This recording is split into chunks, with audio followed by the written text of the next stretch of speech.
नमस्कार मंडळी, मी fitness coach Vaishali आपल्या फिटनेस आणि वेलनेस चॅनलमध्ये आपलं स्वागत करते. मंडळी, आज आपण बघणार आहोत प्रोटीनयुक्त भाकरीची रेसिपी. तुम्हाला माहीतच आहे आपल्या शरीरासाठी, आपल्या आरोग्यासाठी प्रोटीन किती आवश्यक आहे.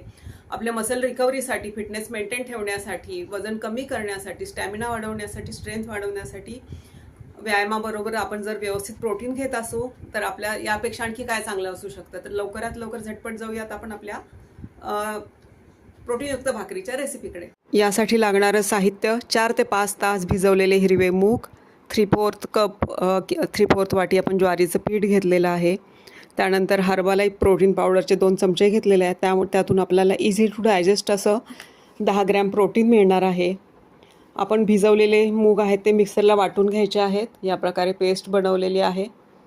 त्यानंतर आपण सगळं साहित्य एका बाउलमध्ये ट्रान्सफर करूयात. ज्वारीचं पीठ, त्याच्यानंतर आपण हर्बालाइफ प्रोटीनचे 2 चमचे घातलेले आहेत. त्याच्यानंतर वाटलेली मूग घालूयात. यामध्ये तुम्ही थोडीशी जिरा पावडर घालू शकता, भाजलेली जिऱ्याची पावडर, आणि थोडंसं पिंच ऑफ पिंक सॉल्ट घालू शकता. त्यामुळे आणखी चव छान येते. मी यात काही घातलेली नाही, मला अशीच भाकरी आवडते. छानपैकी मळून घ्यायचं आहे पीठ आपल्याला. पीठ मळल्यानंतर असा गोळा बनतो. यामध्ये 2 मीडियम साईजच्या भाकरी बनतात. अशा प्रकारे भाकरी तर तुम्हाला बनवता येते, त्यामुळे मी त्यामध्ये तुमचा वेळ घेतला नाही. अशा 2 प्रकारच्या मीडियम साईजच्या भाकरी, प्रत्येक भाकरीमध्ये 11 ग्रॅम प्रोटीन तुम्हाला मिळेल. अशा प्रकारे तुम्ही कोणत्याही भाजीबरोबर खाऊ शकता.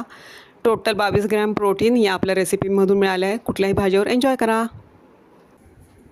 आजची जी रेसिपी आहे ते विथ मी हर्बालाइफ प्रोटीन बरोबर केलेली आहे. तुम्ही फक्त मूग आणि ज्वारी किंवा बाजरी घेऊन सुद्धा करू शकता, पण ते जर तुम्ही इन्क्लूड करत असाल तर तुमचं प्रोटीनची लेवल आणखी वाढते, जी तुम्हाला इझिली डायजेस्ट होऊ शकते. अशा प्रकारे सुद्धा तुम्ही इन्क्लूड करू शकता आणि आपल्या जी भाकरी आहे त्यातलं प्रोटीन कंटेंट आणखी वाढवू शकता. ही जर रेसिपी तुम्हाला आवडली असेल तर नक्की सेव्ह करा, चॅनलला लाईक करा, कमेंट करा आणि सबस्क्राईब केलं नसेल तर नक्की सबस्क्राईब करा. लवकरच भेटू आणखी नवीन माहिती घेऊन.